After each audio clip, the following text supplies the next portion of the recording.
Imagine boarding a plane in Sydney and stepping off in London without a single stopover, 21 hours suspended above the Earth, crossing half the planet in one audacious leap. This isn't science fiction, it's Project Sunrise, and it represents the most daring bet in modern aviation. Qantas Airlines is wagering billions on the belief that passengers will embrace ultra-long-haul travel, fundamentally reshaping how we think about international flight. What makes this gamble truly fascinating is the aircraft they chose.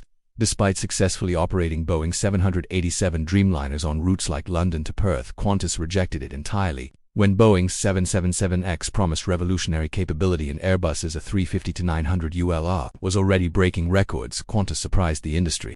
They selected the A350-1000, an aircraft never designed for such extreme missions. The question everyone's asking: why? The technical mountain flying non-stop from Sydney to London demands approximately 165,000 litres of jet fuel, that's roughly 130 tonnes of kerosene. But here's where physics becomes cruel. Every additional kilogram of fuel reduces passenger capacity and cargo space. This creates an unforgiving equation where efficiency isn't just desirable, it's absolutely critical. The margin for error essentially disappears when you're operating at these extremes. Consider the human element beyond just engineering numbers. At cruising altitude, cabin pressure simulates being 6,000 to 8,000 feet above sea level. Humidity plummets to desert-like conditions while your body's circadian rhythm gets thoroughly confused chasing the sun across multiple time zones. 21 hours of recycled air presents serious physiological challenges. Dehydration begins within hours.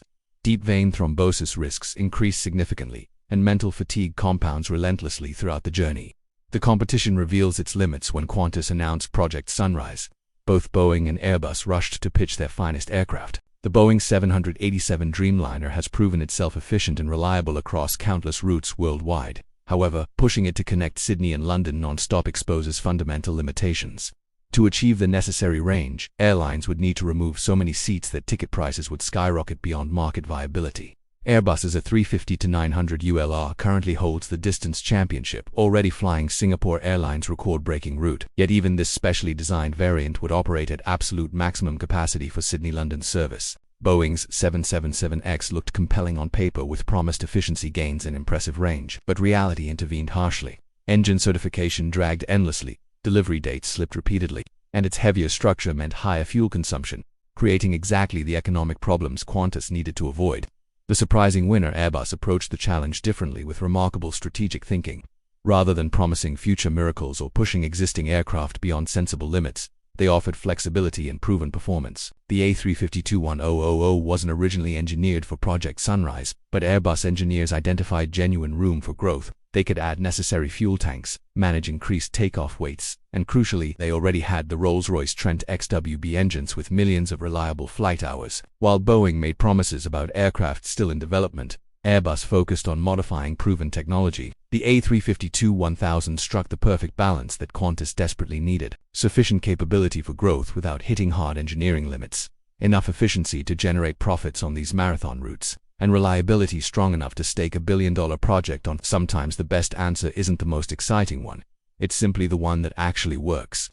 Engineering excellence redefined. The A350-1000 ULR isn't merely modified, it's comprehensively re-engineered for one specific mission profile. Airbus integrated additional fuel tanks that boost total range by an impressive 24%. This wasn't simple tank addition requiring minimal changes. Engineers had to fundamentally redesign aircraft systems and strengthen structural components throughout. Landing gear received significant reinforcement to handle repeated ultra-heavy departures, while brake systems needed upgrading to stop 340 tons of aircraft safely. Qantas demanded substantial passenger experience improvements beyond basic transportation.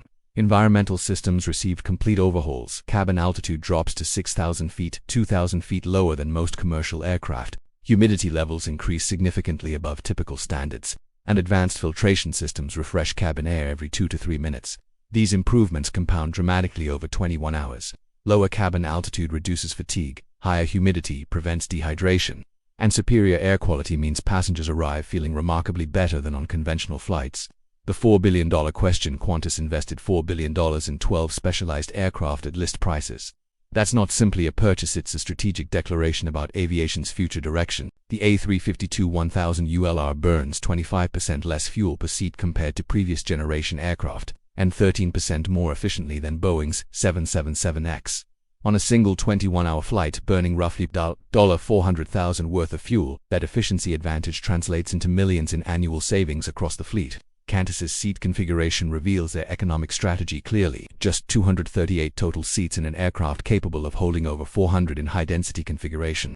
6 first-class suites, 52 business suites, 40 premium economy seats, then 140 economy seats. That means 45% of the aircraft caters to passengers paying premium fares.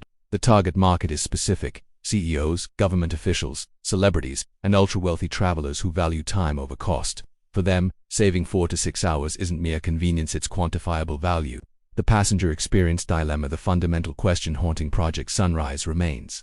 Do passengers actually prefer direct flights over comfortable stopovers? Singapore's Changi Airport offers butterfly gardens, swimming pools, and movie theaters. Dubai International provides world-class lounges and even city tours during extended layovers. These aren't just airports, they've become destinations themselves. For many travelers, a 6-hour layover represents opportunity. Stretch properly, shower, enjoy a real meal, even briefly explore a new city. However, stopovers create undeniable vulnerabilities that frustrate modern travelers. Missed connections, lost baggage, immigration delays, and exhausting terminal transfers add stress and unpredictability. Market data shows mixed results. Singapore Airlines record holding Singapore-New York route sells well but remains somewhat niche.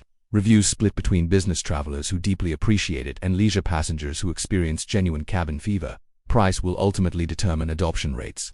Nonstop service commands 15 to 30% premiums over one-stop alternatives acceptable for premium classes but potentially prohibitive for economy passengers. Aviation's next inflection point, Project Sunrise, sits at a genuine crossroads for the entire aviation industry. Success could spawn an entirely new category of ultra-long-haul aircraft serving previously impossible routes. We might see United launching New York to Melbourne, Air France connecting Paris to Auckland, or YAL linking Tokyo to Sao Paulo. The A350-1000 ULR could spawn derivatives specifically designed for 24-hour flights, pushing boundaries even further. Failure, however, could end the ultra-long-haul concept for decades. Aviation history demonstrates that timing matters profoundly in determining success or failure. The Bristol Robinson arrived too early. The Concorde proved too expensive. The A380 was simply too big for market realities. Being first provides no guarantees whatsoever. Yet sometimes timing aligns perfectly with technology and demand. The 707 launched at jet age.